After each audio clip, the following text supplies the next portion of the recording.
Hello, beloveds, and welcome back to Leadership That Liberates. In today's episode, my desire is to really walk us through this process of anchoring more deeply into our personal purpose and our collective contribution, building off of last week's theme around the uncertainty that we find ourselves in collectively right now. A lot of people are really wrestling or grappling with this question of what is my role? What is my role in the collective in this moment, in this time of uncertainty, when a lot of people are feeling a sense of hopelessness or powerlessness or despair? How can I show up in this moment with meaning and with purpose? A lot of people are losing their jobs. A lot of people are transitioning into looking for new roles, maybe new types of roles, because the field that they were working in has literally dissolved.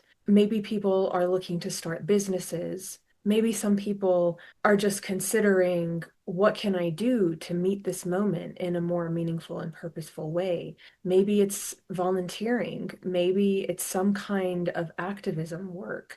And maybe you're very clear on what your role is right now. Maybe you're very clear on your purpose and how you can contribute to the collective. And still, I think this process will be helpful even for you in anchoring even deeper into that. I want to walk you through my purpose blueprint process framework that I developed some years ago. And there was a time in my work, in my business, when I was guiding people through this process. I was doing these kind of intensive sessions where I would walk them through this and offer my reflections back to them around how I saw the pieces and the threads fitting together. My invitation to you is to walk yourself through this process with me. I am going to include a document in the show notes that you can use to follow along, that you can revisit afterward. If you want to walk through the process after you've already listened to this, maybe you want to do it simultaneously as you listen to this. It's there for you to access, whether you want to use it now or later. I'm going to explain the different pieces and parts of the process. And again, this is really about helping you become clear on how your own lived experience and all of the different things that you care about and are passionate about, but also aligned with, how you can bring all these different pieces together into this cohesive kind of picture of how you can show up in this moment, or what you can do to contribute to the world in some way that feels meaningful and purposeful and really true and authentic to you and your experience and the things that you care deeply about. And I would encourage you, as I am offering these sort of prompts for reflection, don't overthink it. Don't try to dig too deep. Actually, just let yourself go with whatever comes up initially. And you can always revisit it if you want to take things deeper later, but sometimes I find that whatever comes to us first is what's emerging from the subconscious. And when we try to think about it too much, it's where we create confusion for ourselves. Because what happens is that maybe when we dig a little bit too deep, we might come up against the fear or resistance that might be associated with some aspects of this, whether that be around visibility, being seen, being misunderstood, maybe somehow being criticized or rejected for what feels deeply true and meaningful to us. And so I just encourage you to try to go with whatever initially, intuitively, instinctively arises for you without over processing, overthinking, over examining. So, the first question that I would ask as part of this process is, what does an ideal world look like for you? If you could envision a world where things are really as your heart desires them to be, what would that look like? For a lot of us, there's going to be some overlap, but for many of us, there are very specific things that we care deeply about. So for me, an ideal world really looks like people who have the courage and capacity to face their pain, to be brave amidst discomfort, to walk through the world with a lot of compassion and empathy for themselves and for other people, to really live from this heart-centered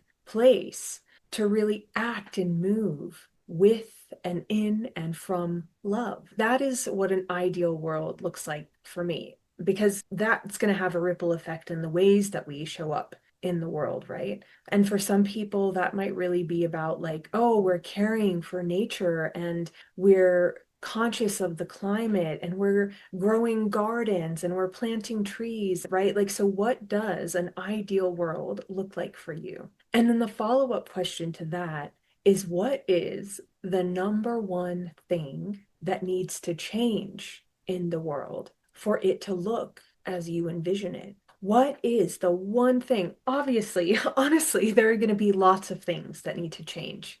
But if you could kind of narrow it down or umbrella it into one core thing that needs to change, what would that be?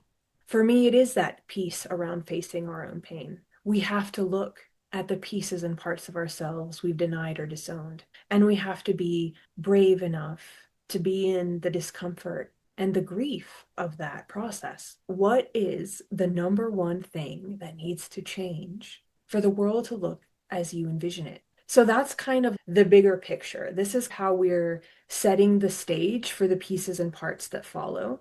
And so, what's next is really looking at your own personal lived experience, the different challenges or situations that you have found yourself in throughout your life that have really shaped and impacted you. Not only the person you've become, but the way that you see the world and that you move through the world. The 5 life experiences that you feel have been most significant in shaping who you are and how you see the world, and why are those experiences so significant? What impact have they had on you? And when we talk about life experiences, this can include a number of different things. So they can be actual experiences that you've had. They could relate to aspects of your identity. So maybe something that's been very significant for you is that you are Filipina American, or you identify as queer or trans, and what that identity has meant for you in terms of your lived experience and how the world relates and responds to you and how it has shaped what you really care about and what feels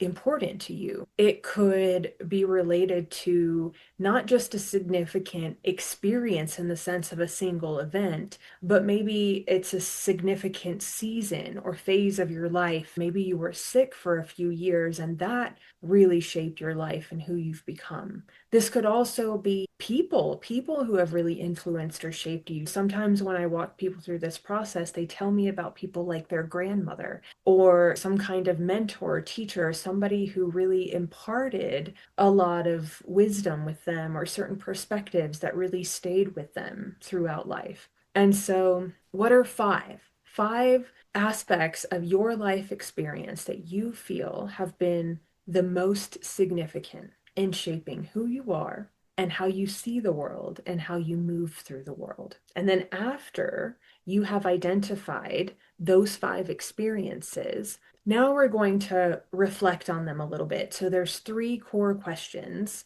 that I would invite us to reflect on as part of this process. So in reflecting on the overall impact of these 5 life experiences, so not necessarily for each one individually, but all together, how would you respond to the following 3 questions? First, what were the biggest challenges you had to overcome? When you look back at all of this, can you identify the overarching, maybe 3, 4, 5 biggest challenges that you had to overcome through these aspects of your lived experience? The second question, what about these experiences has made you proud of yourself? What are the things that you're proud of yourself for? Whether it be how you showed up through a difficult time, whether it be how you navigated a challenging relationship or dynamic, maybe it's how you showed up for yourself. Maybe it's something that you did that really demonstrated how aligned you were with your own values and in your own integrity. So, what about these experiences has made you proud of yourself? And then the third question is, what were the key lessons you learned through the accumulation of these experiences that you could share with other people? What is the wisdom that you've gained through having gone through some of this stuff that would be worth telling other people about, that other people might benefit from? Now, what have been your core pain points throughout life? So, based on everything you have learned about life, about yourself through these core experiences, what would your pain points be? I am defining pain points as things that hurt you, anger you, or somehow motivate you to create a different experience for someone else. These could be things you yourself have experienced, or they could be injustices you've witnessed in the world. Maybe you're very passionate about domestic violence because you watched a parent go through that. Now you have a passion for that because of the impact that that had on you. Some examples in addition to that one could include lack of belonging. That's a big one for me because I always felt like I didn't belong in the world and I was very misunderstood. And so one of the things that's really important for me is to create spaces where people feel seen and accepted and loved and supported for exactly who they are. Maybe you or someone close to you has had to navigate houselessness and being without a place to live. So maybe that's a pain point for you when you see a homeless individual sleeping on the street and you long and desire to do something about that. Maybe again, it is related to nature and climate and the earth and how we care for the earth. And when you see people littering, it just fills you with some kind of rage or with some kind of grief. So, what are these pain points for you? And again, I would say it's useful to identify 3 to 5 here. And I'm going to apologize because my throat has been very raspy and dry, and I keep pausing to drink water, but I think you're going to hear it regardless. So you might notice it happening a lot, that I'm clearing my throat a lot, that you can tell that I have paused the recording. Yes, because I keep trying to drink water and I just feel like it's still there. You can still hear it. All right, so after we are done with our pain points, then we kind of want to move into our core values. All of these pieces, they're building on each other, right? So the core values are likely going to somehow be related to the pain points, to the life experiences that have shaped you. And so our core values, these are the values or the principles that guide our decisions and our actions. So not just what is important to us, but what moves and motivates and drives us. Because sometimes we have core values that we might not necessarily embody or live out in some way. And so, with these specifically, I am inviting you to think about the things that really do guide the way you show up in the world, not just theoretically what's important to you, but how they really show up in the way that you live. And so being clear about what these core values are, they really are like this North Star or this kind of compass that shows us when and where and how we are or are not aligned in our own lives. Where, when, and how are we acting in integrity with our values? When, where, and how are we in congruence with what feels true to us and the way that that is expressed in the world? And so here is just brainstorm what these are. You can create a list of potential core values. Probably you're going to have a lot of different things that come up. And I have some questions to help you in this process of brainstorming. And also, if you're using the guide, the document, there is a link there where you can go to see a list of them if that would help you. But I would encourage you to think about what they might be before you try to reference a list. And so, some of the questions I have here to help you think through this process are: who inspires me and why? How do I want people to treat me? What do I invest my time, energy, money into? What lessons did I learn from my most transformational life experiences? So, right, that's referring back that process we did a little while ago.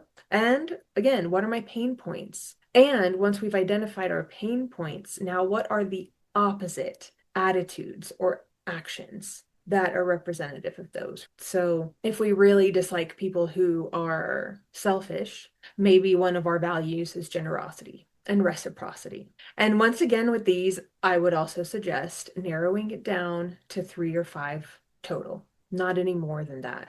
And so you can go through a process once you have the list. Maybe you have 15 things listed. How can you group things together? Are there terms that are maybe like an umbrella for some of the other concepts or values? And so can you narrow it down to 3 to 5? Once you have your 3 to 5 values solidified, the invitation now is to create a values statement for each of the values that you've chosen. And a value statement is really just a one sentence description of why each of these values is important to you. So it's really this exercise of articulating why this matters. Can you express in your own words why this value is significant? And then from there, we're going to move into defining what success means and looks like and feels for you. Because oftentimes our definition of success, or what the kind of standard we're holding ourselves to in terms of what it means to be or feel or look successful, that's often not our own understanding of success. Not really. It's coming from our parents, it's coming from society, which again is very capitalistic, very driven by productivity, by wealth, by money, by accolades, by material possessions. So a lot of us kind of associate success with that kind of stuff. I'll be successful when I win this award, or when I finish this degree, or when I own a house. And I'm not saying that those things can't be part of your definition of success, but maybe there's more to it than that. We are very much shaping what success means to us based on what we've learned from outside of us, whether it's our family, it's media, social expectations and norms, religion. So I believe that success happens when we're in alignment with our core values. And therefore, our personal definition of success is somehow a reflection of our core values. So you can write out this following this statement, which is I am successful when I blank, or success for me is blank. And so just think about what this is. You can kind of like free write whatever comes up. You can create a list of bullet points that are representative of your core values in some way. Just whatever feels like,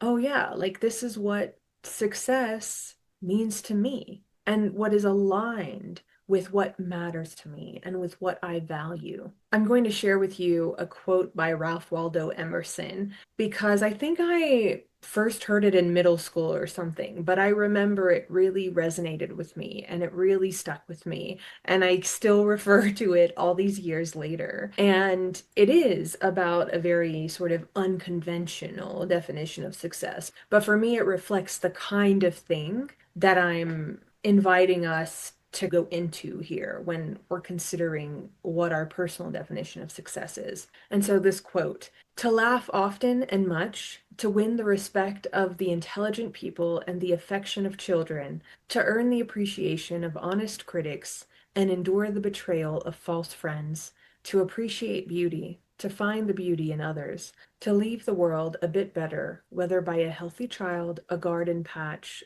or a redeemed social condition. To know that one life has breathed easier because you have lived here. This is to have succeeded. What feels really meaningful to you? And can that be what success means for you? All right, so moving on to the next section. These are aligned actions. So, what are the activities or the things that you do in which you feel most aligned with your values or your personal definition of success? So, for example, if one of your values is rest as rebellion, rest in a world that is pushing us and urging us to go, go, go, do, maybe one of your values is rest. And so An aligned action for you might be saying no to obligations or commitments that you don't really have the energy for.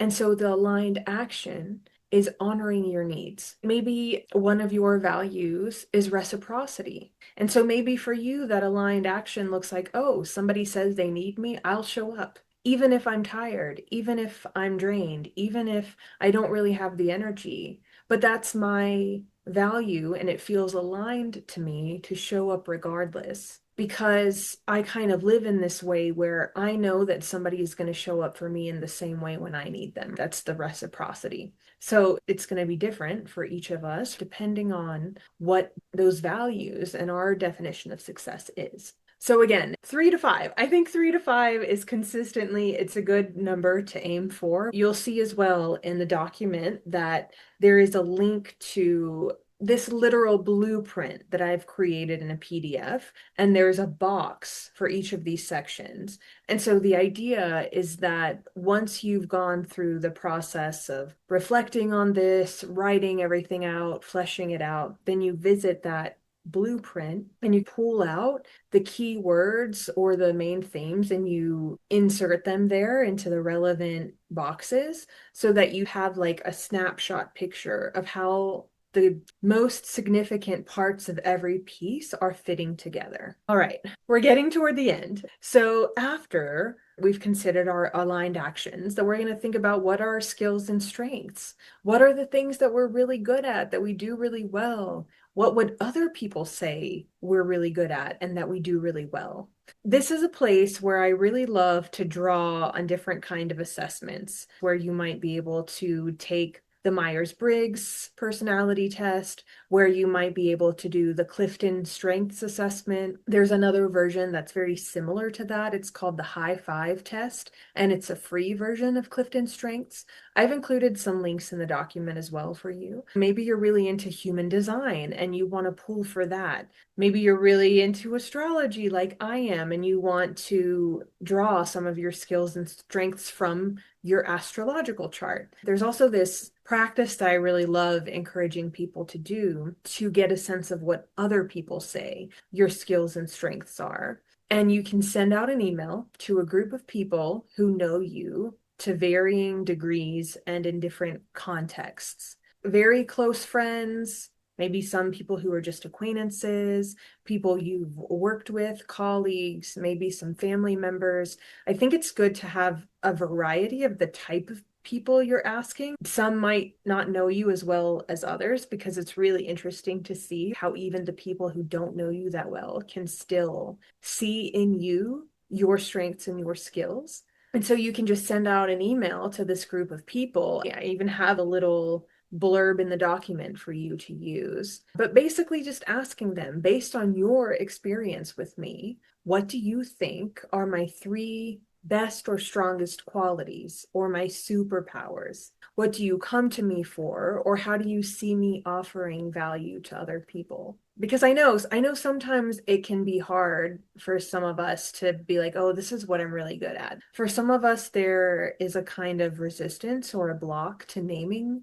or seeing those things. And so this could be a good way to gather that information for yourself is to ask other people in this way. And even if you're really good at identifying what your skills and strengths are, I would still encourage you to do this because it is such a validating and encouraging and courage building activity or exercise. I did this many years ago, and I still refer back all the time to the responses that people shared with me. And it's so interesting because there are very clear themes that emerge. There are very, very clear things that are expressed across the board by people. And so it's really helpful to have that kind of feedback or reflection. All right. And so now, once we've reached this part of the process, this is where I would invite you to transfer your responses to the blueprint, the document. Can you draw out the key words or key phrases and insert them into